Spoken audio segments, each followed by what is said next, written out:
Bismillahirrahmanirrahim. Alhamdulillahirabbil alamin wahdahu la syarikalah wassalatu wassalamu ala man la nabiy ba'da. Allahumma ya mufattihal abwab wa ya musabbibal asbab wa ya dalilal hairin. Tawakkaltu alayka ya rabbal alamin. Ufawwidu amri ila Allah. Innallaha basirul ibad. Assalamualaikum warahmatullahi wabarakatuh. Baik, jom kita sambung lagi Ingatkan berapa bulan je boleh habis. Macam setengah tahun je ni. Okey, tak apalah. Kuliah. Okey. Baik. Bismillah, page 303. 303 is it? Kita masih bicara tentang gejala gangguan jin, betul? Tanda-tanda gangguan jin. Okey. So, kita buka page 301 sebagai ulang kaji. Dia bilang kat sini sama persis seperti penyakit medikal. Penyakit non-medikal yang disebabkan gangguan jin pun memiliki gejala atau indikasi. Betul lah page 301 kan guys? 303. Betul Okey. Gejala-gejala yang tampak atau dirasakan oleh seseorang boleh terjadi di waktu jaga atau di waktu tidur. Namun tidak semua gejala-gejala yang akan disebutkan benar-benar sebagai petanda positif adanya gangguan jin pada diri manusia. Sebelum menjelaskan beberapa gejala sebagai tanda adanya gangguan jin, perlu dijelaskan beberapa nasihat. Yang pertama, memastikan gejala-gejala berkaitan dengan penyakit mental secara umum dan penyakit gangguan jin secara khusus memerlukan kemampuan dan pengalaman dari peruqyah. Peruqyah berpengalaman dan cerdas setelah melakukan penelitian objektif dan kemampuan praktik akan mampu mendiagnosa penyakit. Setelah itu, ia dapat memastikan terapi dan ubat yang berguna untuk menyembuhkan pasiennya. Syekh Abdullah bin Abdul Rahman Al-Jibrin pernah ditanya tentang masalah ini. Beliau menjawab, dimaklumi bahawa seorang peruqyah yang sudah sering menghadapi kondisi itu dan dijadikan sebagai rujukan untuk menangani orang yang kesurupan dan terkena sihir serta mampu memberikan terapi yang sesuai dengan penyakit. Sesungguhnya, ia akan mengetahui beberapa jenis penyakit kejiwaan sesuai dengan pengalamannya. Jadi penting untuk memahami penyakit kejiwaan atau penyakit mental. Semua itu ia ketahui melalui gejala-gejala yang tampak pada pasien seperti perubahan pandangan kedua matanya, pucat atau merah pada tubuhnya. Gejala-gejala itu tidak diketahui semua peruqyah. Page 302. Kadang-kadang ada yang mengaku tahu tapi kenyataannya tidak sesuai dengan pengakuannya kerana berdasarkan pada prasangka semata, bukan keyakinan. Wallahu alam. Page 291. Bersama bin Yasir Ma'ani. Okey. Sambung lagi page 230 tu Syekh Usama bin Yasin, ni Syekh Abdul Bara memperingatkan dalam hal ini seorang peruqyah harus berhati-hati dengan intervensi keluarga pasien dalam memastikan penyakit dan sumber keluhan pasien tanpa didasari pengalaman dan kemampuan bidang ini. Kadang banyak di antara pasien dan keluarga merasa yakin bahawa dirinya diganggu jin atau sihir berdasarkan gejala atau tanda yang pernah terjadi pada orang lain. Sebaliknya juga terjadi ada yang benar-benar diganggu oleh jin tapi dianggap stres atau mengalami gangguan mental. Okey. So tak boleh sikit-sikit mental tapi kita menidakkan gangguan mistikal, atau sikit-sikit mistikal dan menidakkan gangguan mental. Muncul pertanyaan, apakah gejala gangguan setiap orang sama? Syekh Abdullah Al-Jibrin menjawab pertanyaan ini, ruqyah pada semua orang hampir sama tapi membedakan penanganannya. Hanya diketahui oleh peruqyah dan ada tanda-tanda yang membedakannya. Okey, poin yang seterusnya, tidak selamanya orang yang menderita gangguan jin atau sihir memiliki gejala-gejala tertentu. Artinya, ada orang yang tidak punya keluhan apa-apa, baik secara fizikal maupun mental. Tapi ketika diruqyah ternyata ada gangguan jin. Ini saya baru satu kes. Sampai saya sendiri mungkin kena tempias sihir ni. Nanti saya ceritalah. Orang seperti ini biasanya pernah terlibat dengan ilmu-ilmu kesaktian, tenaga dalam dan sejenisnya.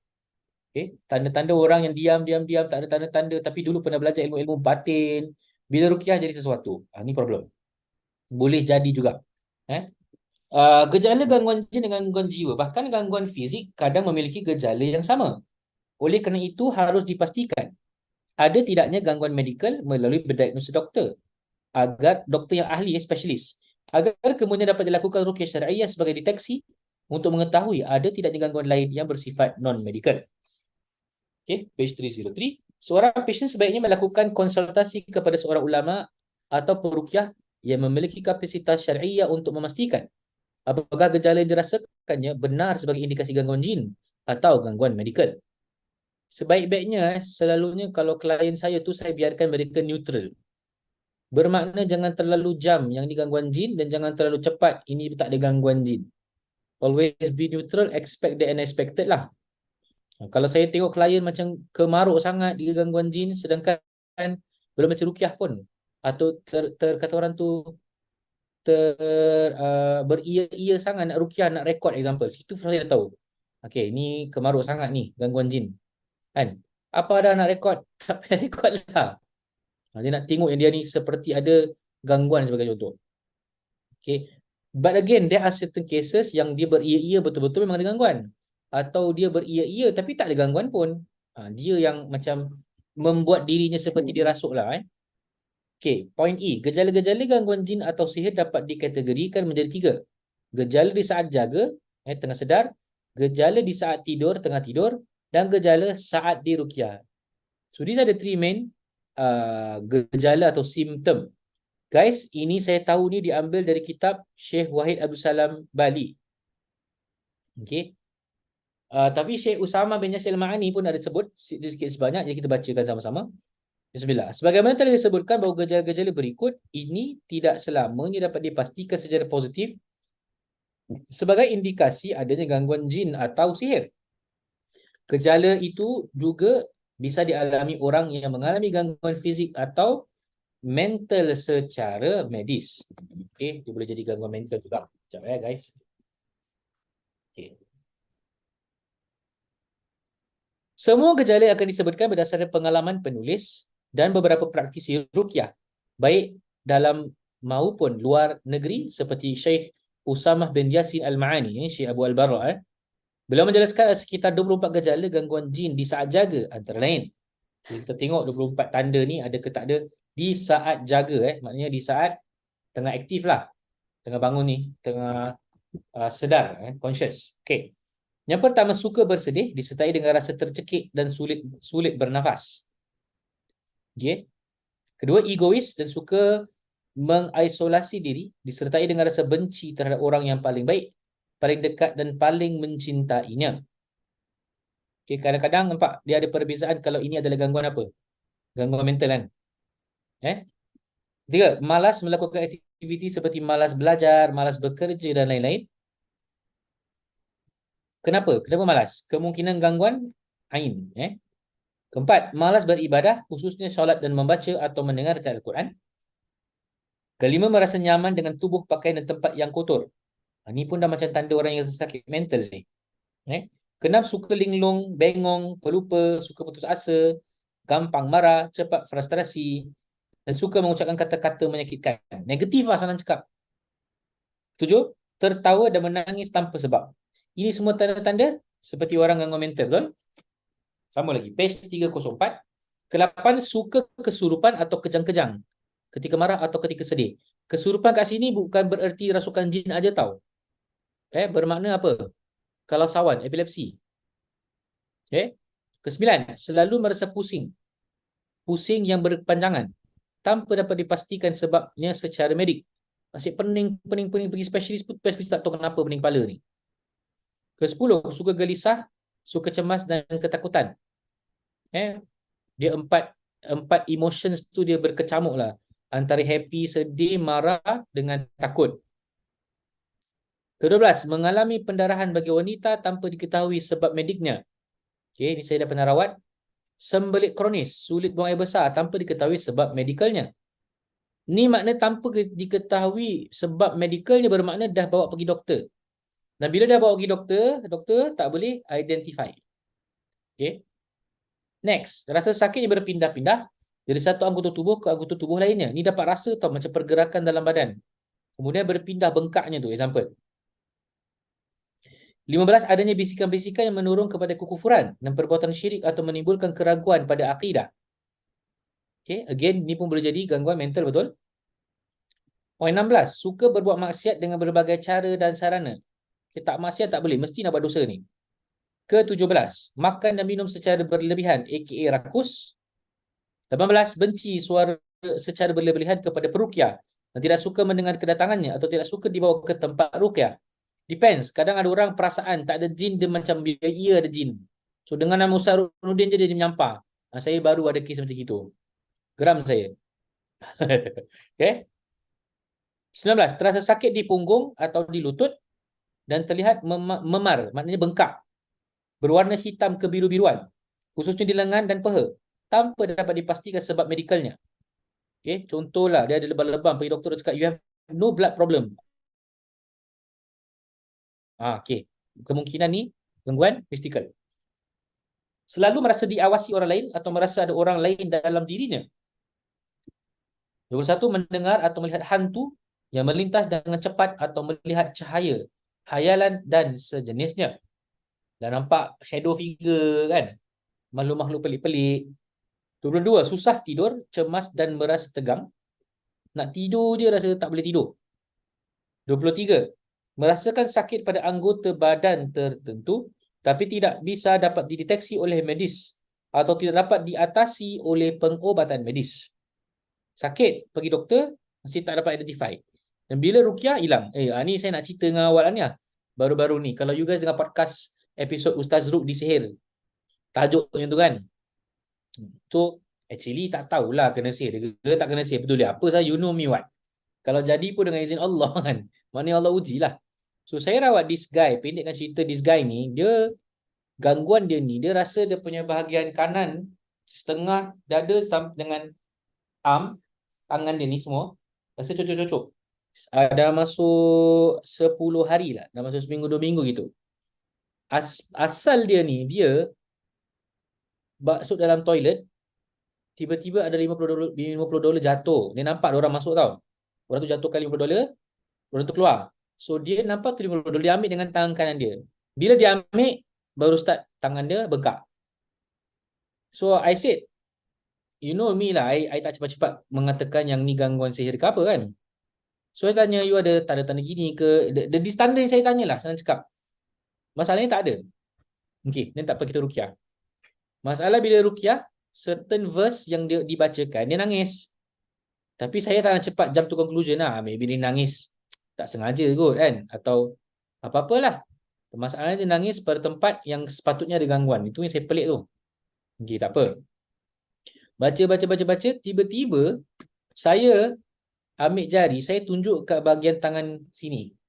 Saya tak bergerak, saya tunjuk je. Tengah baca, mata saya tiba-tiba bengkak. Sini. Bengkak, makin besar. Tengah mata saya ni, dah memang rabak, dah bloodshot.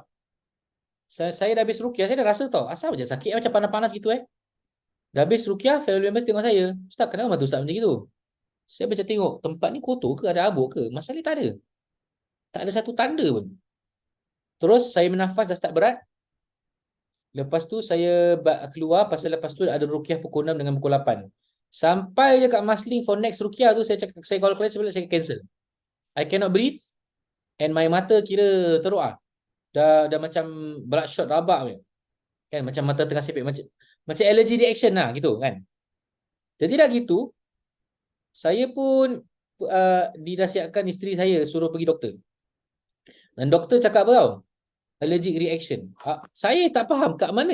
Saya makan apa mungkin kena allergic reaction. Wallahualam saya tak tahu. Mungkin ada, mungkin tak ada. Yang peliknya ni kali kedua sebenarnya. Pernah kali pertama saya ruqyahkan kawan saya, both of us ada same reaction. Yang seperti allergic reaction, mata bengkak, nafas terganggu. Masalahnya bila saya ambil wuduk, cuci muka, panas sakit tau mata tu. Tempat bengkak tu. Jadi wallahualam saya kena tempias ke? Saya pun tak tahu. Yang saya tahu, balik doktor malam tu saya ruqyah diri saya dalam kereta dulu, relax, ambil masa dalam berapa minit, baca ayat ruqyah untuk diri sendiri. Alhamdulillah besok baik lah. Ni maknanya, kalaulah betul itu gangguan mistikal, maka itu namanya intiqam. Apa tu intiqam? Serang balas jin. Jadi nak jadi peruqyah ni kena ready. Kadang-kadang kita tak tahu kalau Allah nak uji memang Allah akan lindung, tapi sebagai satu ujian. Macam mana agaknya orang terkena gangguan, macam itulah kita akan kena. Berani? Berani, alhamdulillah lah. Okey.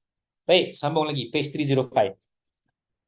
Jika gejala di atas terjadi pada seseorang, sebaiknya jangan segera divonis. This is what Syekh Muzdar always tell me. Saya pernah tanya soalan, saya ada kontak dia kan. Syekh, Ustaz, bagaimana kalau gini, gini, gini, gini?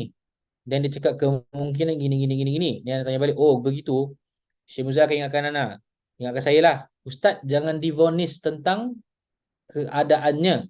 Maknanya jangan datang, okey ni saya confirm ni awak kena sihir. Jangan. Bukan tugasan kita untuk dia merisaukan gangguan apa yang dia kena. Tapi tugasan kita memberikan keyakinan supaya baca Al-Quran ada perbezaan. Ada, kata orang tu, kuasa yang melindung. Itu yang masalahnya. Setengah perawat yang terlalu gemar nak diagnose. Jadi Syekh Muzal mengatakan, jangan segera divonis terkena gangguan jin. Tapi cuba periksakan secara medik kepada doktor yang ahli di bidangnya. Sekali lagi perlu ditegaskan bahawa pusing, pening kepala, malas beraktiviti, linglung, sakit fizik dan gejala lainnya bisa saja murni gangguan fizik secara medik. Sedangkan malas beribadah bisa saja disebabkan oleh faktor-faktor eksternal dari luar. Seperti lingkungan yang tidak peduli dengan solat. Kan, kau dah memang malas mayang. Kan, suruh semayang tak nak. Tapi bila kena gangguan, cakap kena jin. Kenapa? Oh, saya malas solat. Nak cakap apa? Saya pernah ada kes macam ini. Tak ruqyah pun. Dia cakap, saya yakin you can baikkan I. Saya cakap, no, no, no, no. It's not like that. Dia solat tak? Tak, Ustaz. Every time solat, saya susah. Takkanlah Allah berikan satu, kata orang tu, taklif atau pembebanan yang kau tak boleh buat. Jadi tak boleh buat je gangguan jin lah. Takkan kau nak salahkan jin bila ke akhirat? Member terus tak kontak saya. Kan? Kenapa memperlekehkan solat? Apa yang tak boleh nyenggang nak solat pun? Sesuai gangguan. Padahal. You faham? Jadi menghadapi orang macam ini mahal leceh sebenarnya daripada menghadapi orang yang ada gangguan. Orang ada gangguan kemungkinan tidak dia akan humblekan diri dia dan dengarkan nasihat. Ini dah lah tak ada gangguan. Belagak macam ada gangguan, tak ada dengar nasihat pula tu. Jadi macam mana? Bak kata pepatah Wak Kaswi daripada cerita hantu kat lima balik rumah. Bakor je lah. Teruskan. Baik, tu dia. Teman atau pergaulan yang jauh dari agama. Kesibukan dunia dianggap lebih penting dan faktor lainnya. Jika secara fizik, psikis dan sosial ternyata tidak masalah, maka perlu dilakukan langkah lain yang mengarah kepada terapi secara non-medical tetapi syar'i. Dalam masalah ini, terapi sesuai dengan syariat adalah ruqyah syariah yang akan dibahas selanjutnya.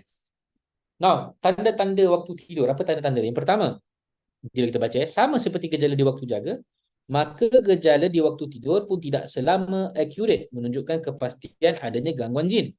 Gejala-gejala di waktu tidur itu antara lain. Yang pertama, mimpi buruk dan menakutkan yang terjadi secara berulang-ulang. I repeat, berulang-ulang. Orang Melayu kita ni mimpi sekali je dia minta tafsiran. Ingat kita Nabi Yusuf ke apa? Ustaz, malam saya mimpi ada orang kat luar rumah. Maknanya apa, Ustaz? Relax lah, baru satu mimpi yang kau nak minta tafsiran, kenapa?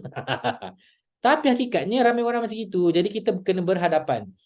Selanjutnya saya akan tanya, okey, saya nak tanya ini sekali ke dua kali? Sekali je, Ustaz. Kena sihir, saya kena sihir kan? Baru mimpi sekali takkan kena sihir. Masalahnya ada orang macam itu. Kemaruknya macam itu. Okay? Seperti mimpi melihat kucing atau anjing hitam. Mimpi merasa disakiti oleh seseorang. Atau mimpi dikejar binatang buas. Didatangi makhluk yang menyeramkan. Mimpi dibunuh dan sebagainya.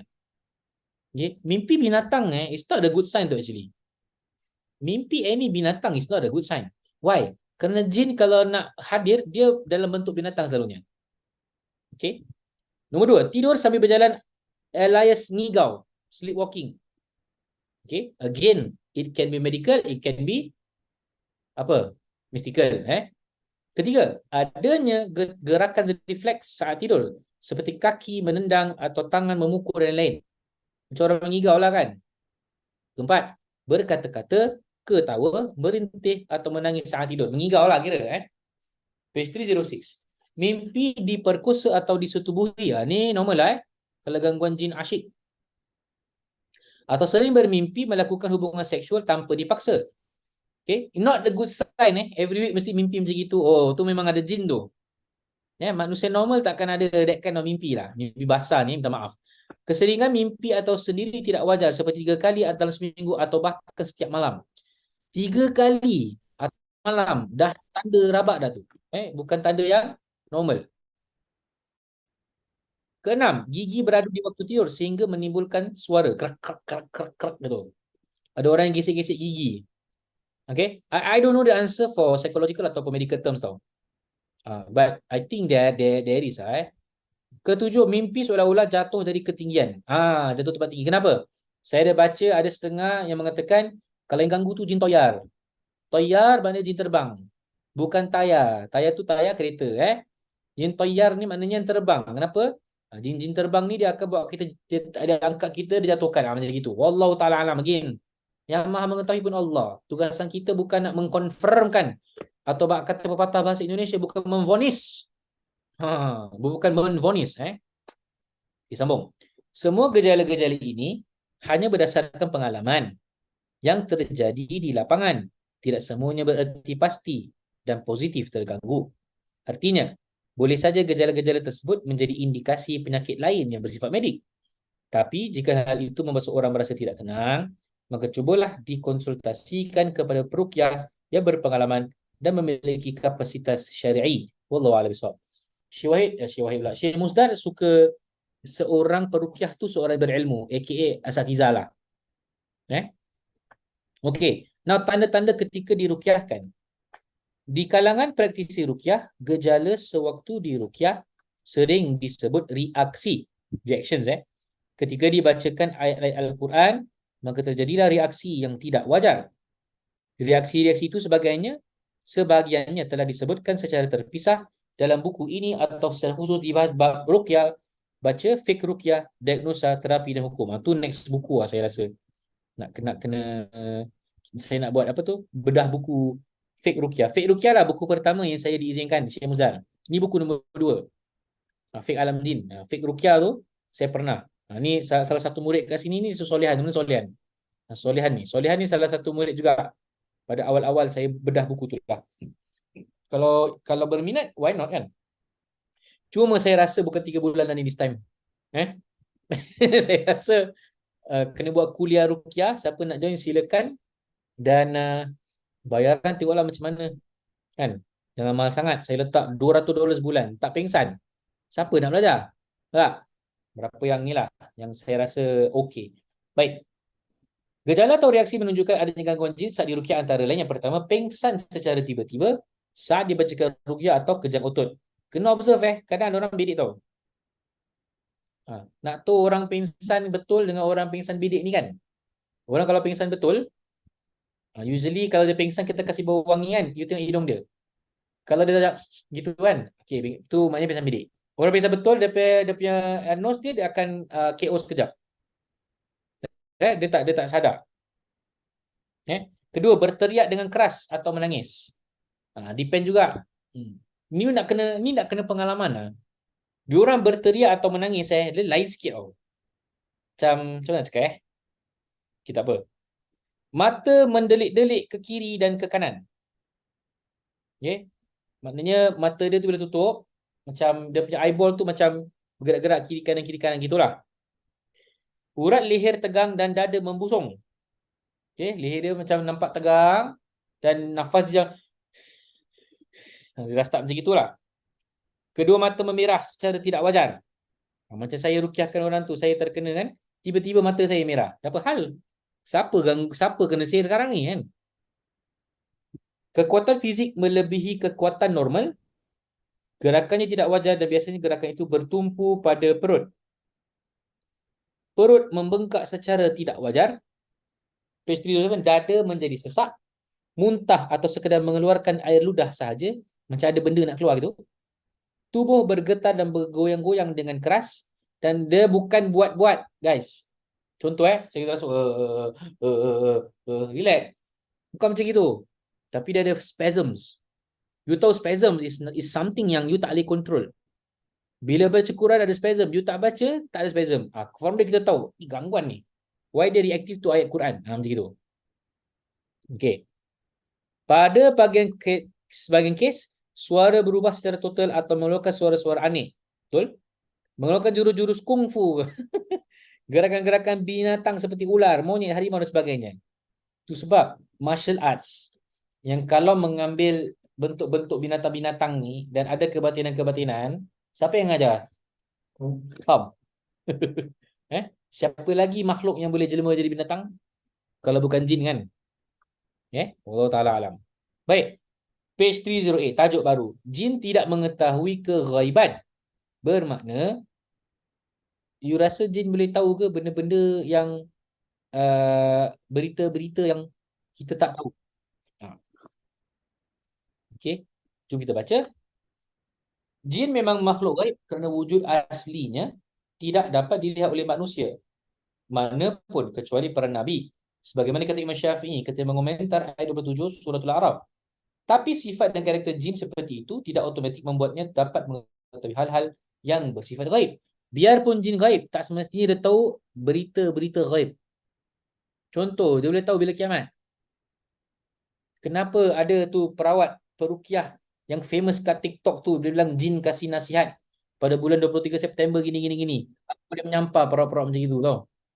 Tapi itu yang hot kan? Itu yang ramai orang suka kan? Macam last week saya tunjukkan video rawatan-rawatan pelik tu juga guys tengok kan? Si tabib tu. Itu yang orang kejar. Saya tengok lagi sampai habis, memang naik menyampah. Macam ya Allah, kau baca Quran pun macam gitu macam mana ni kan? Apakah saya ada sifat hasad? Tidak, saya cuma sedih.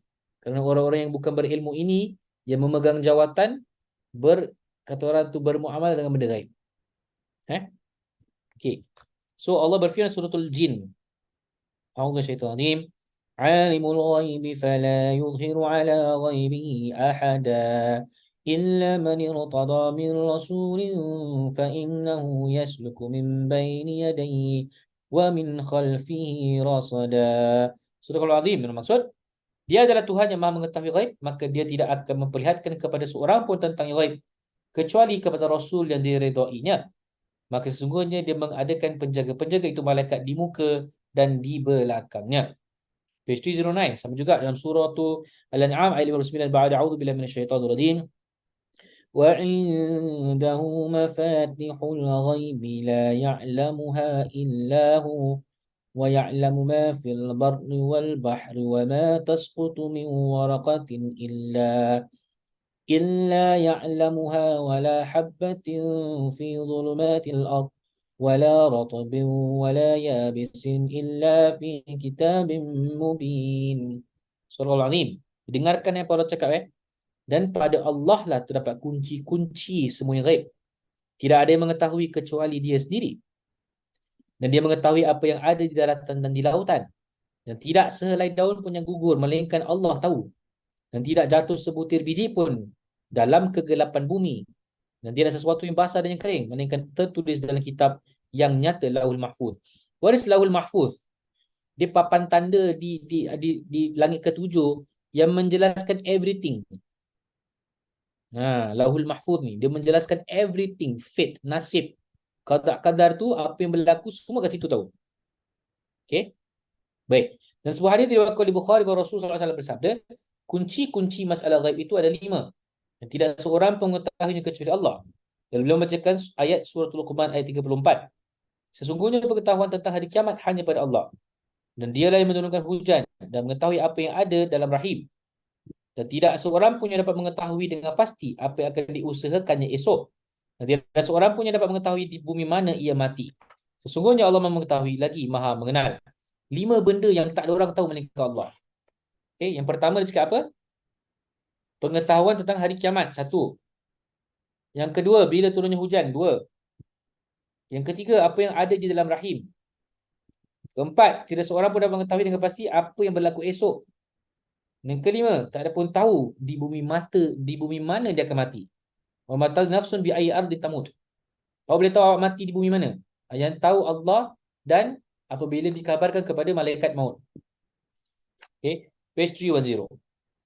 Keyakinan sebagian orang bahawa jin dapat mengetahui masalah-masalah ghaib juga terbantahkan dengan peristiwa wafatnya Nabi Sulaiman. Betul kalau jin ni tahu benda gaib. Nabi Sulaiman meninggal. Kan juga tahu kan Nabi Sulaiman duduk di atas dia punya mahkota. Dia punya apa tu nama tu? Bahasa orang putih tu. Dia punya throne. The throne of games. Bukan throne of games ni kata orang tu dia punya tempat duduk seorang raja. Nabi Sulaiman kan duduk kan dengan tongkat. Semua jin diri taat kepada Sulaiman tu, tak bergerak pun. Sampai Sulaiman meninggal tak ada orang tahu pun. Sampai anai-anai makan tongkat Nabi Sulaiman, baru Nabi Sulaiman terbah jatuh. Baru jin tahu yang Nabi Sulaiman dah meninggal. Kalau betul jin tu tahu dia orang ni hang tera, takkan tak tahu Nabi Sulaiman dah meninggal. Itu menunjukkan bahawasanya dia orang ni makhluk yang tak tahu apa-apa juga. Kalau dia agak betul tepat betul, maknanya ada pertolongan, bukan dia orang tahu, ada yang mengkhabarkan. Faham? Contohlah. Contoh si Adi lah, Adi Samsalah ni Okey. Saya tak tahu rumah awak kat mana. Tapi tiba-tiba saya tahu rumah awak dekat Sengkang, betul? Salah. Tapi kalau saya betul tahu rumah dekat mana, means saya dah contact someone kat sana. Jadi bermakna saya tahu ke? Tak, ada orang beritahu. Faham tak konsep dia? Beza kalau saya know everything atau saya diberitahu oleh seseorang dan saya bilang awak.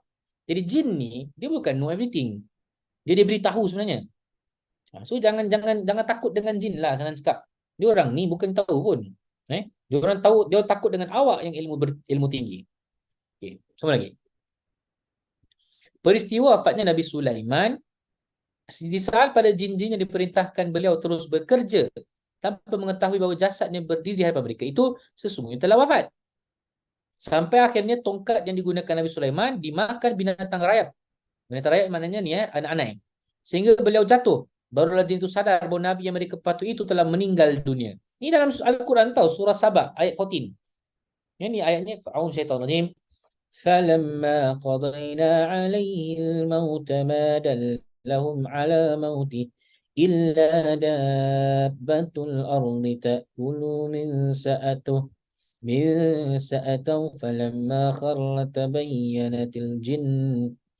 فلما خر تبينت الجن أن لو كانوا يعلمون الغيب ما لبثوا في العذاب المهين. Surah Al-Azim bermaksud, maka tatkala kami telah menetapkan kematian kepada Sulaiman, tidak ada yang menunjukkan kepada mereka kematiannya kecuali rayap ataupun anak-anak yang memakan tongkatnya. Maka tatkala ia telah tersungkur, tahulah jin itu bahawa kalau sekiranya mereka mengetahui yang gaib, tentulah mereka tidak tetap dalam siksa yang menghinakan. Apa maknanya tetap siksa yang menghinakan? Satu penghinaan lah, yang kontrol jin adalah manusia, Nabi Sulaiman alaihissalam. Kalau betul diorang terror, diorang tahu kenapa diorang tetap melaksanakan tugas di bawah perintah Nabi Sulaiman alaihissalam. Faham guys? Kan? Ini ilmu-ilmu yang membuatkan kita rasa yakin dengan Allah.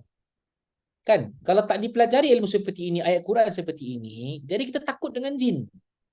Takut aja. Kan? Jin minta ni kita bagi. Jin minta tu kita bagi. Rasuk sikit, bawa sikit, kita takut. Sedangkan Allah sini cakap, jin yang terror pun, Nabi Sulaiman meninggal pun dia tak tahu. Jadi kita nak takut apa? Faham tak? Okey, makna ghaib dan klasifikasinya. Okey, nombor page 310. Makna ghaib dan klasifikasinya. Masalah-masalah ghaib merupakan persoalan yang sampai kapan pun tetap up to date untuk dibicarakan. Kerana keghaiban adalah sesuatu yang tidak boleh terlepas dari kehidupan nyata. Lain halnya bagi kelompok al-madiyun atau materialist yang hanya percaya terhadap adanya sesuatu jika eksistensinya benar-benar ada dan dapat dilihat dengan kepala mata. Dalam kacamata agama, khususnya Islam, masalah-masalah yang gaib merupakan sebuah keniscayaan untuk diimani sebagaimana dalam Al-Quran. Bahkan mengimani yang gaib merupakan salah satu karakter orang-orang beriman. Kan ini surah Baqarah terangkan kan. Kita percaya kepada benda yang gaib, betul? Itu adalah sebahagian daripada iman. Okey, Bismillah. Mengimani yang gaib adalah suatu keniscayaan yang tidak bisa terlepas dari masalah akidah. Kerana masalah-masalah kegaiban tidak dapat dipastikan dengan akal. Okey, tak semua benda nak kita faham dengan logik. Malaikat tu ada tapi tak nampak. Nak pakai logik juga ke? Nak kena nampak malaikat tu untuk percaya dia wujud. Tu sebab saya bilang jin tu wujud. Kenapa mati-mati ahli paranormal nak pergi cari jin tu, lepas tu rekod dalam video? Apa barang kau dapat? Ini kan benda gaib, iman. Faham? Kan? Jadi seterusnya, pengetahuan tentang kegaiban hanya didapati dari wahyu. Begitu besarnya urgensi mengimani yang gaib dalam Islam, sehingga perlu diberikan pemahaman yang benar kepada umat berkenaan dengan masalah-masalah itu, agar tidak salah faham dan kemudian tergelincir dari akidah yang benar dan jatuh pada kesyirikan. Sampai detik ini, masih banyak umat Islam yang suka bermain-main dengan masalah gaib. Tidak hanya sekadar membahasnya, tapi juga mengiring orang untuk terlibat dalam dunia kegaiban itu. Lihatlah bagaimana pembuatan filem-filem horor yang diawali dari ritual-ritual syirik, dipimpin oleh seorang paranormal, nabinya para artis. Sebagai contoh, proses pembuatan filem hantu ambulance yang mengharuskan semua artis pendukung ikut ritual yang dipandu oleh paranormal Ki Kusumo. Kau kan Syekh Musda dah bersuara. Ritual itu barangkali bertujuan agar mereka terhindar dari gangguan jin atau mereka dapat menjiwai filem tersebut. Sungguh perbuatan nista dan dosa yang hanya akan mewariskan kebodohan dan kemusyrikan kepada bangsa ini. Kerana di negeri ini artis merupakan panutan melebihi Nabi. Engkau hashtag panas. Kan? Nasib baiklah saya ni. Kan? Bukanlah nak cakap saya ni selebriti lah kan. Tapi adalah YouTube channel ke podcast ke. Nasib baik saya ni ustaz. Bukan macam yang orang cakap ni. Artis merupakan panutan melebihi Nabi. Mesej saya contohi Nabi. Bukan nak ikut artis.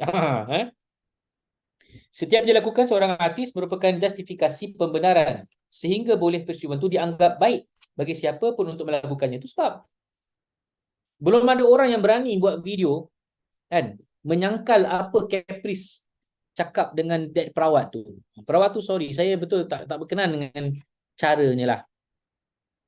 Saya tak nak cakap lah siapa kan. You guys tahulah. Tak ada satu orang pun yang buat video nak menyangkal apa yang kat mana yang dia rasa silap. Dia pergi cakap dengan perempuan yang macam kena rasuk tu, dia bilang apa? Kau ni apa? Jin ke Rijal? Apa benda lah Rijal? Rijal tu konon apa tahu? Lelaki masuk alam gaib yang menjaga keturunan dia. Ada ke ni semua dalam syar'i? In the first place, dia tu memang dah pernah buat satu kali ruqyah, panggil teman untuk jin rasuk kawan dia. Mufti Johor tegur. Ni cara yang salah. Dia minta maaf. So, in the first place saya dah tahu, ni ruqyah mesti tak. Mesti reflect ni. Tapi masalahnya ramai orang percaya dengan dia. Dia buat satu video live, ada orang call. Call tu suara jin. Kelakar. Itu yang jadi panutan orang, kan? That's why saya, walaupun buat sesuatu yang bersifat, kata orang tu, edutainment, tak ada sampai ke tahap nak macam itu semata-mata nak dapat likes lah. Pastinya hanya tajuk yang menyeramkan, cerita-cerita menyeramkan, kita ajar. Itu je. Okay. Best. Page 312. Hakikat keghaiban. Dilihat dari segi bahasa, ghaib berarti segala sesuatu tidak tampak bagimu. Atau lawan dari kata nyata ataupun tampak. Ni kita jelas, kita makhluk yang ghaib tak? Kita ghaib ke? Tak ah, kan? Lain kalau ada yang belajar kat sini ghaib lah. Itu kita yang nyata Ghaib adalah sesuatu yang dapat ditangkap oleh indera. Sebagai orang ada yang berpendapat bahawa perkara ghaib adalah perkara yang tidak dapat diinderai, tapi mungkin dapat ditangkap oleh selain indera. Pendapat ini ada benarnya jika dimasukkan dengan selain indera itu adalah rasa sensitivitas keimanan. Artinya, dengan rasa keimanan itu, seorang Muslim selalu merasa bahawa ada sesuatu di balik yang nyata seperti keberadaan wujud Allah yang maha ghaib. Yang maha ghaib Allah lah, betul lah. Kan? Tak nampak dengan mata jelas pun. Keberadaan malaikat, jin dan sebagainya. Perasaan itu lahir dari kekuatan iman dan didasari oleh nas-nas yang sahih dan sarih dari Al-Quran dan Sunnah, bukan dengan indera keenam.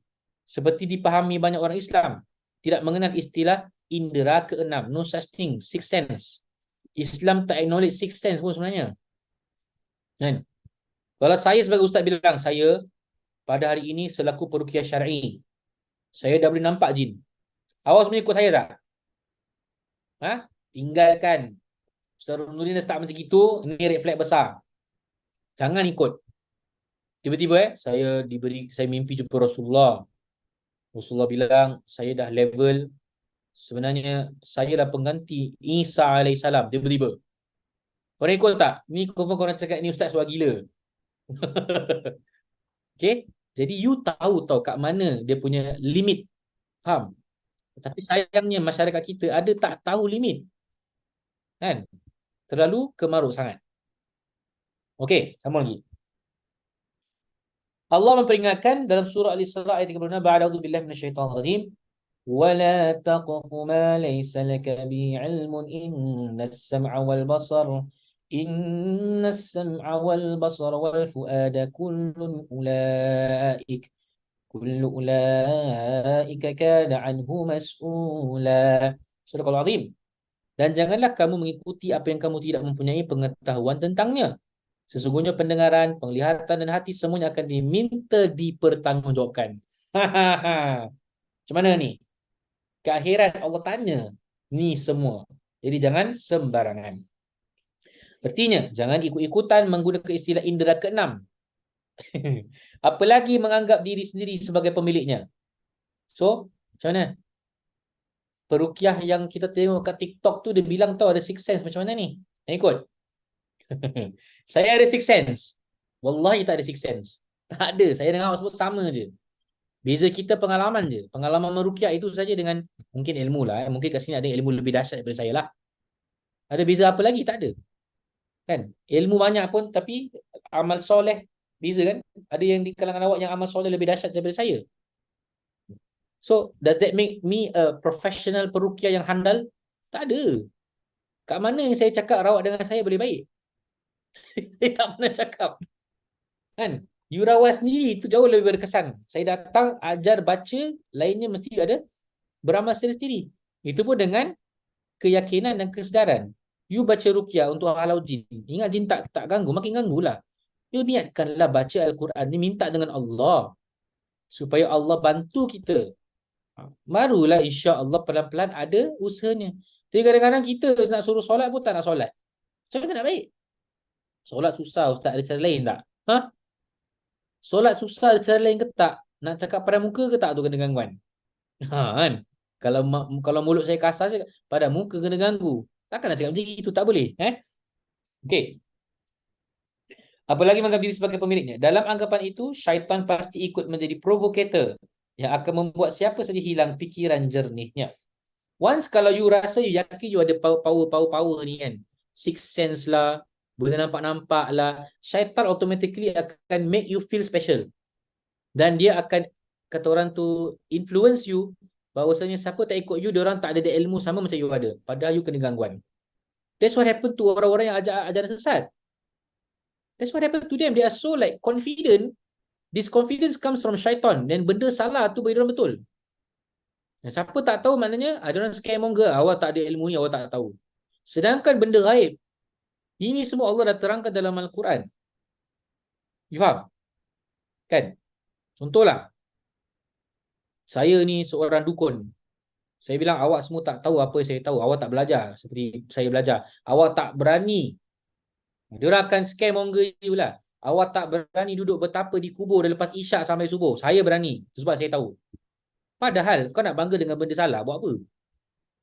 Kan? Duduk ke depan kubur tu, lepas isyak sampai subuh, apa yang kau dapat?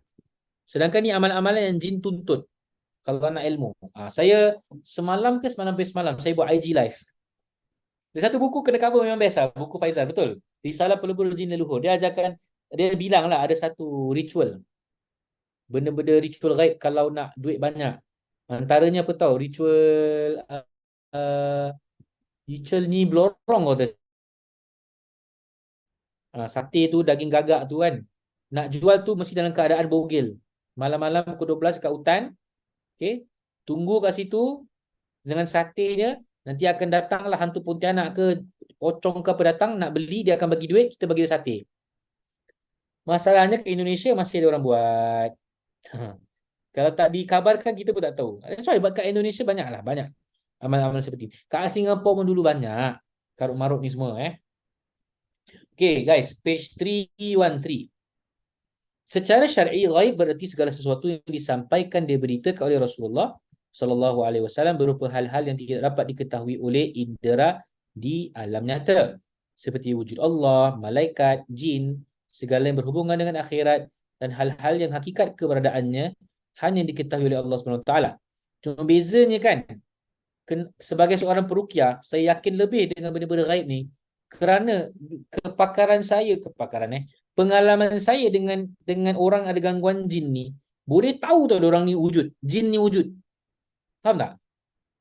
Sedangkan tak perlu kita mengetahui bahawa jin ni wujud kalau tak ada bukti, betul? Pasal ni benda gaib kan? Malaikat, perlu kita nampak malaikat ke untuk tahu dia wujud? Tak kan? Kalau jin, perlu ke kita tahu yang diorang wujud untuk tahu diorang wujud? Tak, Allah dah terangkan memang ada. Cuma ini satu je ni, bab jin ni. Bab sihir, bab gangguan. Yes, kat situ ada keimanan kita yang mereka wujud. Pasal ada tanda-tanda dia, betul tak? Itu yang saya nak sampaikan lah, bezanya jin dengan para malaikat. Kalau orang cakap saya nampak malaikat, ni maknanya suating tong. Malaikat takkan menzahirkan dirinya melainkan kepada Allah, kepada Nabi dan Rasul. So what are you trying to say? You Nabi ya? Contohlah Ustaz Roni tiba-tiba cakap, semalam saya bertemu dengan Jibril. Jibril berkata kepada saya, awak nak ikut saya ke nak henti, nak unfollow saya? Unfollow, jangan ikut, meripik tu. Ustaz Roni dah gila maknanya. Kan, ada batasnya. Benda-benda gaib ni ada batasnya. Kalau macam saya cakap, semalam saya rawat Rukiah, adalah orang ni kena rasuk. Dia cakap dia ni dajal. Awak percaya saya tak? Percaya dengan apa yang berlaku lah. Dia cakap dia dajal. Saya tak mengiyakan dia dajal pun. Kan? Apa benda dajal buat kat Singapura? Faham Okey, sambung lagi. Segala berhubungan dengan akhirat dan hal-hal yang hakikat keberadaannya hanya diketahui oleh Allah. Page 313. Imam Mutawalli Asy'arawi berpendapat bahawa gaib itu adalah segala sesuatu yang tidak dapat diketahui oleh indera. Indera yang dimaksud oleh ulama ini gelar Imam Ad-Du'at, iaitu pendengaran, penglihatan, penciuman, rasa dan sentuhan. Imam Asy'arawi juga mengatakan bahawa sesuatu yang gaib adalah sesuatu yang tidak ada premis muqaddimahnya dan tidak mungkin dicapai ilmu makhluk, bahkan malaikat. Kesimpulannya, jin tidak dapat mengetahui hal-hal yang gaib kecuali memang diketahui oleh komunitas jin di dalamnya dan yang tidak kelihatan oleh manusia. Okay. Now, next ialah ghaib mutlak dengan ghaib nisbi. Apa beza ghaib mutlak dengan ghaib nisbi? Ghaib mutlak tak akan ada orang tahu. Ghaib nisbi ni mungkin sebagian orang boleh tahu. Apakah dia? Maka kita berhenti di sini dulu. Dah 8:47. Korang ni kalau aku tak belajar tak pernah nak suruh stop Ikut je. Masya Allah. Memang haus kedahaga ke ilmu. Kita kembali pada jam 9:05 boleh? 9:05. Okey, sekian. Assalamualaikum warahmatullahi wabarakatuh.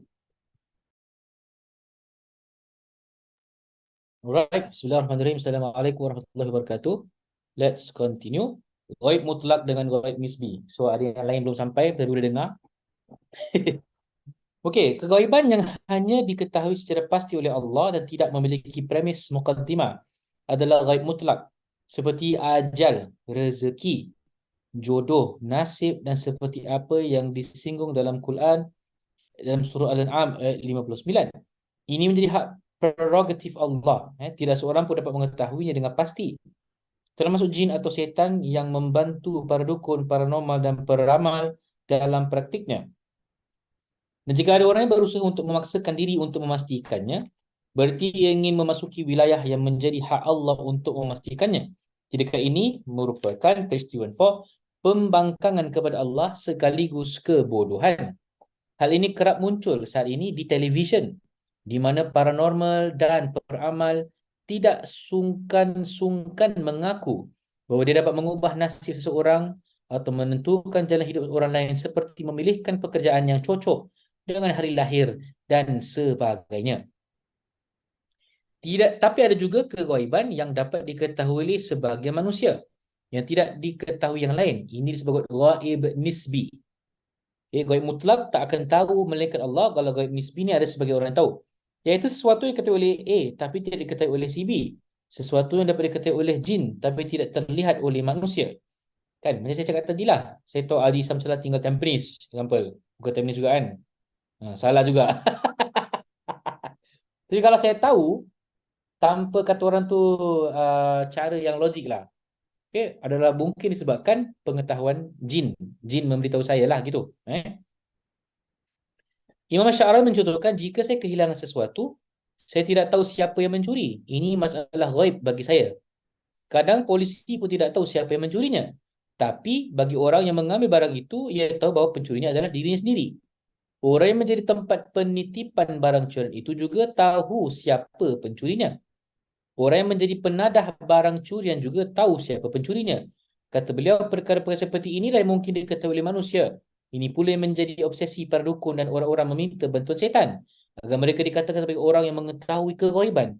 Pada hakikatnya, mereka tidak mengetahui hal-hal yang ghaib. Saya pernah dengar satu kes ni, ada orang ni, if I can be wrong, I can be wrong.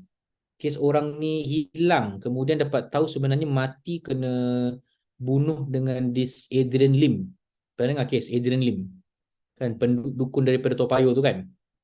I heard, I don't know betul tak betul, ada Bomo ni, dia menggunakan kekuasaannya untuk mencari siapa pembunuhnya, dan dia tak dapat mengetahui exactly it's Adrian yang buat, tapi dia tahu tanda-tanda dia lah, jadi dia orang ikut tanda-tanda gitu.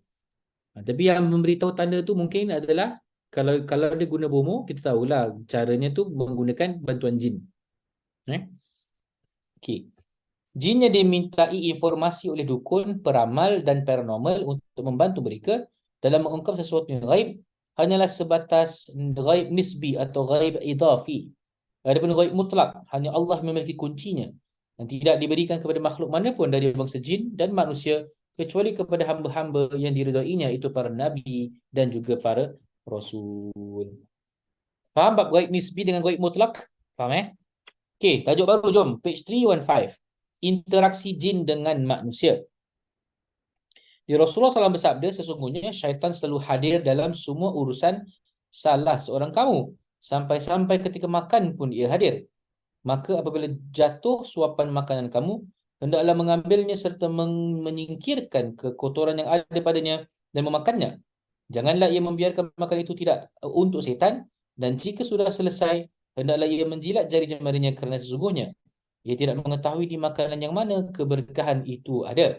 Hadis sahih riwayat Muslim dan Imam At-Tirmidzi. Okey. Tajuk ni kita bincang, kita bawa pasal jin pergi jin balik, ketahuilah hari-hari pun amalan kita pun memang ada setan pun sedang mengusahakan supaya kita singkir. Okey.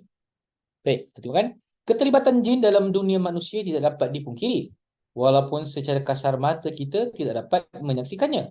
Berangkat dari keterangan beberapa nas dan pengalaman, bahawa keterlibatan atau keikutsertaan jin dalam kehidupan manusia ada yang sifat sebagai gangguan bagi manusia, dan ada pula yang hanya ikut serta dalam aktiviti manusia, baik aktiviti ibadah maupun aktiviti maksiat, tanpa menyentuhnya secara fizik. Artinya ketika jin bersentuhan langsung dengan alam manusia, maka akan page 316 menimbulkan efek yang tidak baik bagi manusia secara fizik maupun secara psikis. Begitu pula ketika jin terlibat dalam kepentingan dan obsesi manusia, seperti ikut membantu manusia atau mencelakakannya, maka itu juga akan menimbulkan masalah atau pengaruh yang negatif. Sedangkan keikutsertaan jin dalam kehidupan manusia tanpa bersentuhan langsung dengan fizik dan psikisnya, serta tidak pula dalam konteks memberikan pelayanan kepada manusia, maka jelas tidak akan menimbulkan masalah apapun. Misalnya seperti ketika jin muslim yang soleh dan taat bermakmum kepada manusia dalam solatnya, mendoakan manusia untuk kebaikan atau ikut berperang melawan orang-orang kafir. Okey. Apa yang dia nak cakap kat sini ialah, you ingat semua jin tu kalau dia nak mengganggu ataupun keterlibatan dengan aktiviti manusia, semuanya bab sihir je ke? Tak kan? Contohlah, tengah solat, syaitan akan goda supaya kita tak khusyuk. Tu sihir ke? Tak. Itu maknanya memang gangguan syaitan. Itu yang dia disampaikan lah. Peristiwa 7. Berikut ini beberapa contoh keikutsertaan jin dalam perbuatan manusia, baik yang bersifat negatif sebagai gangguan maupun positif tanpa memberikan efek gangguan. Keterlibatan jin dalam solat. Ini baru cakap tadi pasal solat ni. Okay. Keikutsertaan jin dalam ibadah seperti solat ada yang berpengaruh negatif dan ada juga yang tidak berpengaruh apa-apa terhadap manusia yang sedang melakukan ibadah tersebut. Seperti disebutkan sebelumnya, jika keterlibatan jin itu bersentuhan langsung dengan alam manusia, maka dapat menimbulkan akibat yang tidak baik, sehingga hal itu dipandang sebagai tindakan zalim yang dilakukan oleh jin terhadap manusia. Ini kalau maknanya kalau dalam pemahaman jin itu hadir dalam dimensi kita, maka itu menzalimi. Kita dah cakap kan, kita dah bincang pertemuan lepas kan. Dia orang ni dalam dimensi gaib dia orang. Okey. Begitu pula ketika manusia beribadah, ada kalanya syaitan, jin jahat yang akan hadir mempengaruhi konsentrasi dan kekhusyukan orang yang solat. Gangguan jin ketika solat banyak diceritakan dalam beberapa riwayat hadis. Allah SWT secara khusus juga memberikan ujian kepada manusia dengan menciptakan setan yang ditugaskan untuk mengganggu manusia dalam solat. Setan yang bertugas mengganggu orang solat bernama Khinzib ataupun Khanzab. Janganlah namakan anak Muhammad Khanzab. Ini nama setan yang mengganggu ketika solat. Sebagaimana disebutkan dalam hadis Rasulullah SAW. So ini hadis dia pasal Khanzab ni. Suatu ketika sahabat Rasulullah bernama Uthman bin Abi Al-As datang menemui Rasulullah SAW dan berkata, "Ya Rasulullah, sesungguhnya syaitan telah mengganggu solat dan bacaanku sehingga kacau dan membuatku ragu." Rasulullah SAW bersabda, "Itu adalah setan yang bernama Khinzib ataupun Khanzab. Apabila engkau merasakan kehadirannya, maka berlindunglah kepada Allah dan ludahlah ke arah kirimu 3 kali." Uthman bin Abi Al-As berkata, "Aku pun melakukan hal itu hingga Allah menghilangkan gangguan itu dariku." Okay? Tidak hanya sahabat yang diganggu oleh setan dalam solatnya, page 318, Rasulullah pun pernah diganggu. Rasulullah bercerita, sesungguhnya Ifrit. Siapa Ifrit? Antara golongan jin yang paling dahsyat, handal dan degil. Sesungguhnya Ifrit dari golongan jin tadi malam telah datang kepadaku untuk mengganggu solatku. Dan Allah memberiku kekuatan dan aku pun menangkapnya. Aku punya keinginan untuk mengikatnya di salah satu tiang masjid agar di pagi harinya kalian semua dapat melihatnya. Hanya saja saya teringat doa saudara saya Sulaiman. Ya Tuhanku, berikanlah kepadaku kerajaan yang tidak dimiliki sesiapa pun setelahku. So bermakna Nabi Sulaiman ni jadi raja segala jin kerana doa dia kepada Allah. Berikan aku kekuasaan yang tak ada manusia pernah ada. Abu Hurairah berkata Rasulullah SAW melepasnya dalam keadaan hina. Dalam kesempatan lain, Aisyah juga menceritakan bahawa Rasulullah SAW didatangi syaitan ketika beliau sedang solat. Lalu Rasulullah menangkap dan mencekiknya sampai-sampai aku merasakan dingin lidahnya di tanganku. So Ifrit ni nak ganggu Rasulullah. Dia salah orang lah. Ini nak ganggu tu ketua sekalian alam tu Nabi Muhammad SAW. Jadi dia ganggu dalam bentuk gaib ataupun menjelma. Saya kira dalam keadaan jelmaan. Pasal Rasulullah dah tangkap dia kan. Dan sampai Rasul dapat rasa lidah dia tu, sejuk lidah dia tu macam mana. Okay. Melalui penjelasan gamblang yang telah disebutkan oleh kitab-kitab hadis, maka tidak beralasan jika ada orang yang membantah adanya gangguan jin dalam solat. Adapun bentuk gangguan itu antara lain, selain daripada gangguan tengah solat tu, ialah pertama was-was ketika berniat. Itulah orang pentingkan sangat jin ni ganggu ketika sihir. Yang tengah solat, yang tak solat lagi dahsyat. Yang solat ni pun jin kacau, yang tak solat kira jin tak payah kacau dah. Ni benda-benda jin kacau kita bila tengah solat. Pertama, was-was ketika berniat. Bila kita baca, sering kita lihat ada orang yang berulang kali mengucapkan takbiratul ihram. Perasaan was-was muncul kerana ragu apakah takbiratul ihramnya sudah sah atau belum. Apalagi jika ia berkeyakinan bahawa takbiratul ihram harus seiring dengan niat di hati. Artinya ia memahami bahawa niat solat yang di dalam hati itu harus dimulai beriringan dengan huruf alif dari lafaz Allah dan berakhir dengan huruf ra pada lafaz akbar. Jika belum beriringan maka harus mengulangi sampai benar-benar pas. Oh, okey. Was-was dia lah, kena sebut Allahu akbar ke, bar ke, baru ke kan. Ada orang gitu tahu terlebih was-was dia tu. Apakah niat begitu sulit seperti ini? Dan pertanyaan yang paling penting adalah apakah niat itu sebelum atau sesudah takbir? Jika dikatakan niat adalah rukun solat, maka ia harus dilakukan di dalam solat. Kerana rukun adalah bahagian dari hakikat sesuatu. Jika dikatakan niat adalah syarat, maka dikatakan dilakukan di luar syarat, iaitu sebelumnya. Ini Syekh Muzah dah cakap pasal fikir tau. Pasal Syekh Muzah ni dia ustaz. Contoh, apa tu rukun? Dia cuma bilang rukun tu apa yang ada di dalam solat. Contoh rukun solat ada 13. Jadi rukun-rukun itu benda yang dalam solat. Kalau syarat-syarat solat, syarat ni dia luar solat. Contoh, apa 5 syarat sah solat? Siapa ingat? Pertama, mesti masuk waktu. Kedua, mesti tutup aurat. Yang ketiga, mesti menghadap kiblat. Yang keempat, dah masuk waktu. Yang kelima, bersih dari najis. Jadi masuk waktu tu kena mengena dengan amalan solat ke? Tak. Tu sebab namanya syarat. Kalau rukun contoh, rukun pertama takbir. Takbir ni perbuatan dalam solat. Jadi itu dinamakan sebagai rukun. Faham? Itu bezanya rukun dengan bezanya syarat. Dia cakap gitu je lah. Dia bilang kadang-kadang ada orang was-was. Rukun ke syarat ke nak takbir ni baca ni macam mana ke. Terlebih was-was. Maka itu boleh jadi disebabkan dorongan syaitan. Okay. Sambung lagi. Kerana syarat adalah sesuatu yang terjadi di luar hakikat sesuatu dan bukan bahagian dari sesuatu itu. Page 319. Bagi penganut selain mazhab Syafi'i, tidak ada masalah jika niat dilakukan di luar salat. Tapi bagi orang-orang yang memegang kuat mazhab Syafi'i, masalahnya tentu sangat berbeza kerana dalam kitab-kitab fikih mazhab ini, seperti dalam kitab Al-Muhazzab, dikatakan bahawa niat wajib beriringan dengan takbir. Masalah ini berstatus khilafiyah. Jadi tidak perlu diperbincangkan sangat panjang dan lagi pula tidak cukup dibicarakan dalam kesempatan ini. Hanya saja masalahnya adalah niat dibuat menjadi sulit. Maka akan menimbulkan was-was apalagi bagi orang awam. Oleh kerana Imam Ghazali berpendapat bahawa tidak wajib mengiringkan niat sampai ke akhir takbir. Cukup di awalnya saja. Sebenarnya dijelaskan Imam Suyuti dan dalam Ashbahnya, kitab Al-Ashbah Nadhair. Sehingga Al-Ghazali mengatakannya itu lebih persis sebagai syarat. Panjang-panjang ni dia cuma nak cakap bab persoalan niat dalam solat tu kan. Awak belajar bila tu niat dia? Usul fardu zuhri ke? Tak, kan? Bukan. Itu syarat tu. Itu sebagai tanda je. Allah sampai Allahu Akbar tu usul fardu zuhri ada pada kata. Macam gitulah. By right lah mazhab Syafi'i. Tapi jangan sampai menyukarkan Allah ni susah betul lah. Allah salli warahmatullahi ya susahlah. Imam sampai assalamualaikum warahmatullahi dia mesti Allah salli warahmatullahi. Tak payah taruh Allah akbar dalam hati aku nak solat Zuhur rakaat wa akbar sudah. Jangan dipersulitkan benda yang mudah. Faham tak?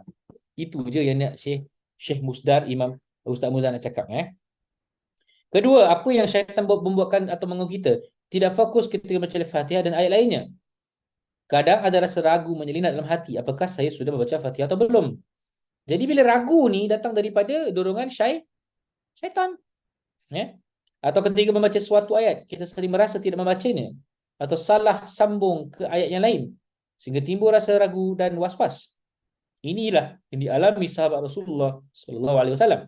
Uthman bin Abi al-As, sebagaimana didasarkan dalam sebuah hadis, ternyata ia mengalami gangguan jin dalam solatnya sehingga tidak khusyuk. Jadi daripada kau sibukkan sangat, aku kena sihir ke tak? Kan? Tengah solat pun kadang-kadang syaitan ganggu juga. Dengan tak fokus baca Fatihah. Jadi solat kalau nak khusyuk bukan benda yang mudah. Betul? Ketiga, lupa rakaat solat. Ini pun gangguan syaitan juga. Lupa rakaat solat sebenarnya disebabkan banyak faktor dari berbagai aspek. Lupa kerana terlalu banyak masalah yang dipikirkan. Allahu Akbar, time tu juga kau fikir kat mana kunci kereta aku letak. Kan? Kalau yang bagi wanita Allahu Akbar, ni aku tengah solat anak aku ni tidur. Jadi kalau bangun macam mana nanti? Atau Allah Akbar, time tu juga fikir masalah kerja. Allah Akbar, tadi exam aku jawab soalan betul tak betul Allahu Akbar, lauk tadi macam aku lupa letak garam. Macam-macam.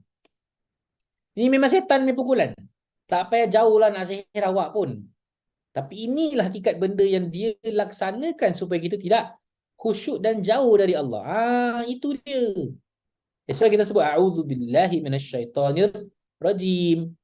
Bukan semata-mata nak terkena gangguan sihir, tapi solat tu belum lepas lagi tu. Kan?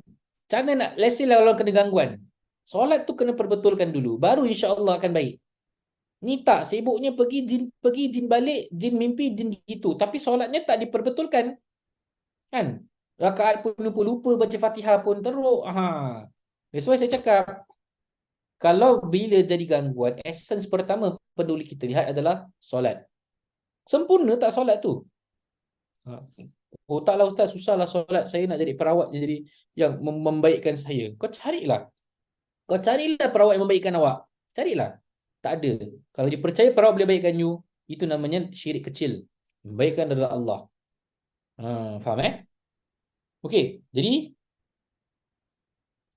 lupa rakaat solat, terlalu banyak masalah fikir, terburu-buru atau bisa pula kerana gangguan jin setan seperti dialami oleh sahabat Rasulullah SAW. Page 320. Rasulullah SAW bersabda, sesungguhnya apabila salah seorang kamu berdiri melakukan salat, setan akan datang kepadanya lalu menggodanya sehingga ia tidak tahu berapa rakaat ia telah solat. Apabila salah seorang kamu mengalami hal seperti ini, maka hendaklah ia sujud 2 kali saat ia masih duduk sebelum salam. Ini namanya sujud sahwi. Kan? Sujud sahwi kita dah tahu sujud sahwi itu bila bacaan dia subhana man la yanamu wa la yasu. Maha suci engkau yang tak tidur dan tak lupa. Kalau tak boleh juga subhanallah subhanallah subhanallah. Okey. Apabila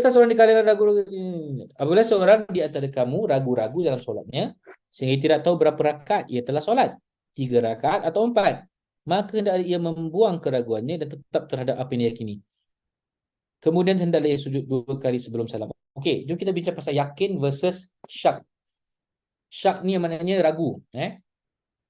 Dia ada kaedah ni, al-yaqin la yazalu bisyak. Yakin tidak akan menjatuhkan kepada keraguan.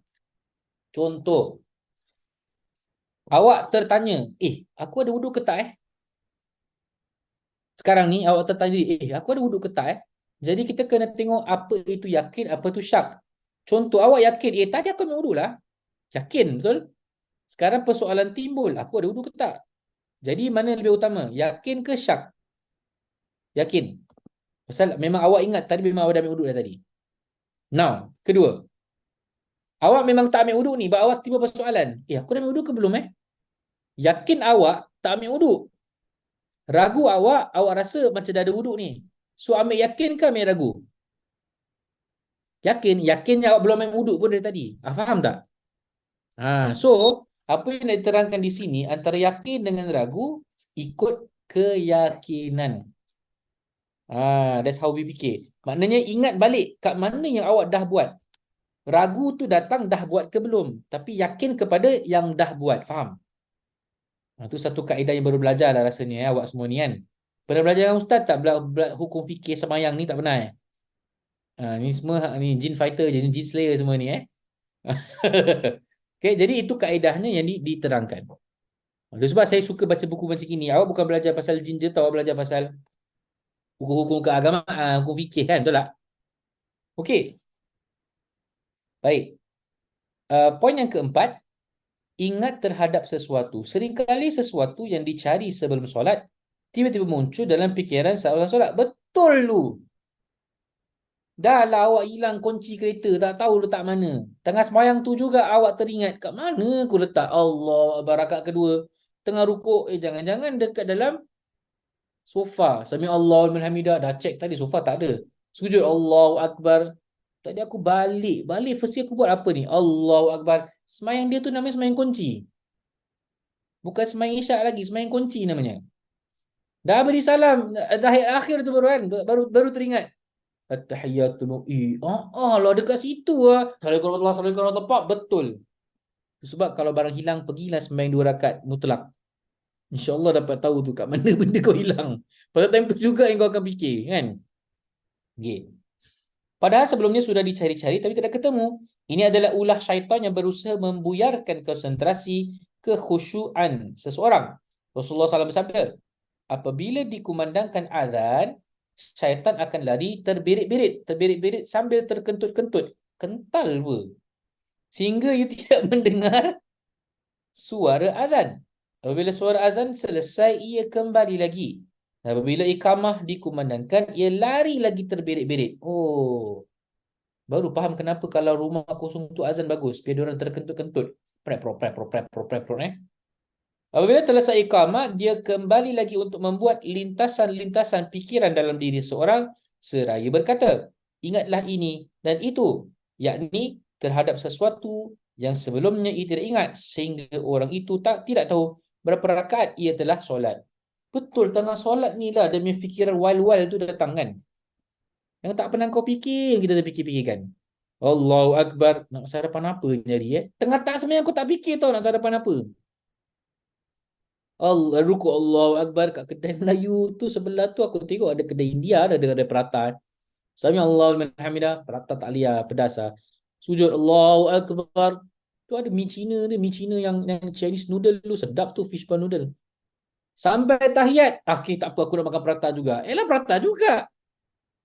Kan? Jadi apa masalah kau ni? Masalah setan ni yang mengganggu ni. Dan namanya solat, solat makan makan apa? Aduh pening kepala. Tapi betul ayat at last pergi balik dekat benda yang sama. Aduh. Okay, poin kelima, solat dengan tergesa-gesa. Tergesa-gesa dalam hal apa pun akan menimbulkan akhir dan tidak baik. Apabila dalam solat lebih tidak pantas untuk dilakukan. Rasulullah bersabda, sikap berhati-hati itu dari Allah, sedangkan tergesa-gesa itu dari syaitan. Hadis riwayat Ibn Abi Shaybah dan Abu Ya'la. Page 321, melakukan gerakan yang tidak perlu, kan? Time tengah sembahyang tu lah hidung kau gatal. Tak pernah hidung gatal ni.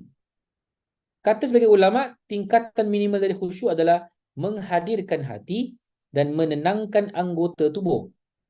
Sebab jika hati lalai dan melayang-layang, ditambah dengan anggota tubuh yang tidak tenang, seperti tangan menggaruk-garuk. Time tu juga kat sini atau kat sini lah gatal. Selama ni tak gatal Ustaz. Macam mana tu? Kaki atau kepala bergoyang-goyang dan sebagainya. Maka solat khusyuk sangat sulit didapatkan. Pernah ada seorang sahabat Rasulullah SAW bernama Ali bin Abdurrahman Al-Muawi yang bermain-main saat sedang duduk tasyahud dengan membolak-balik kerikil. Tengah tasyahud tu dia main batu. Setelah usai solat, Abdullah bin Umar menegur sahabat ini, jangan bermain kerikil ketika sedang solat, kerana perbuatan tersebut berasal dari syaitan. Tetapi kerjakan seperti apa yang dilakukan Rasulullah SAW. Sahabat itu bertanya, apa yang dilakukan Rasulullah? Ibnu Umar kemudian meletakkan tangan kanan di atas paha kanannya dengan jari telunjuk menunjuk ke arah kiblat dan pandangan mata mengarah ke arah kiblat atau ke tempat sujud. Demikianlah saya melihat apa yang dilakukan Rasulullah SAW. Kata Ibnu Umar, untuk menghindari peristiwa gangguan setan saat tasyahud, maka jari telunjuk harus digerak-gerak saat membaca tasyahud. Sedangkan diriwayatkan Imam Ahmad dalam musnadnya, Rasulullah SAW bersabda, sungguh itu lebih dahsyat menakutkan bagi syaitan daripada besi. Ini kalau mazhab Hambali. Diorang kalau tasyahud asyhadu an la ilaha illallah, diorang gerak-gerakkan. Kita Syafi'i asyhadu an la ilaha illallah naik. Asyhadu anna Rasulullah kita stay je sampai beri salam kan. Okay, ini kita ikut mazhab Syafi'i. Ini terangkan ni hadis ni untuk mazhab Hambali. So kalau awak nampak orang beri tasyahud bergerak-gerak, maknanya dia belajar cara-cara mazhab lain. Jadi itu tetap sunnah, bukan tak sunnah pula kan. Tetap sunnah, cuma kita ikut sunnahnya dalam mazhab Imam Syafi'i. Faham?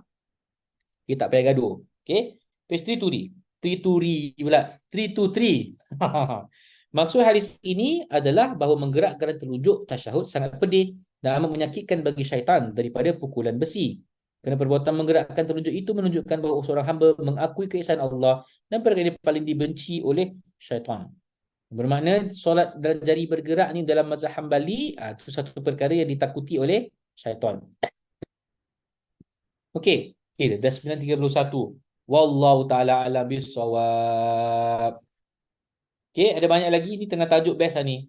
Ni kita belajar gangguan yang bukan sihir tapi memang mengganggu pun. Kan, betul tak? Melihat ke kanan kiri ketika solat, menguap dan mengantuk, bersin dan menguap saat solat. Terasa seperti buang angin. Itu jugalah angin keluar macam air pocket. Macam gitu kan. Tengah sujud, duduk terus sujud, perpop bunyi. Aku kentut ke tak kentut ni? Dah mula dah datang. Kita punya prasangka-prasangka ni, aku batal ke tak batal ni? Keterlibatan jin dalam belajar, mengajar. Macam-macam. Kehadiran setan di saat kelahiran. Jin dalam hubungan intim manusia. Ni kita dah tahulah. Gangguan pada mata, gangguan pada telinga, menangis dan rewel, gangguan pada syaraf. Macam-macam hal setan ni. Ala kulli hal memang Allah jadikan mereka untuk sebagai ujian bagi kita dalam setiap amalan. Okay, jadi saya tengok Islahul Takmis ni Luqman, Adi, An-Narhar dengan Hairudin kan. Awak berempat minggu lepas saya tanya sampai page berapa, cakap page 323.7 . Okey, terima kasih semua guys. Jumpa lagi minggu depan. Kita akhiri dengan tasbih kafarah dengan surah Al-Asr. Subhanakallah wa bihamdika asyhadu an la ilaha illa anta astaghfiruka wa atubu ilaik. Bismillahirrahmanirrahim. Wal 'asri innal insana lafi khusr illa alladhina amanu wa 'amilus solihat wa tawassaw bil haqqi wa tawassaw bis sabr. Thank you so much everyone. Have a good weekend. Assalamualaikum warahmatullahi taala wabarakatuh.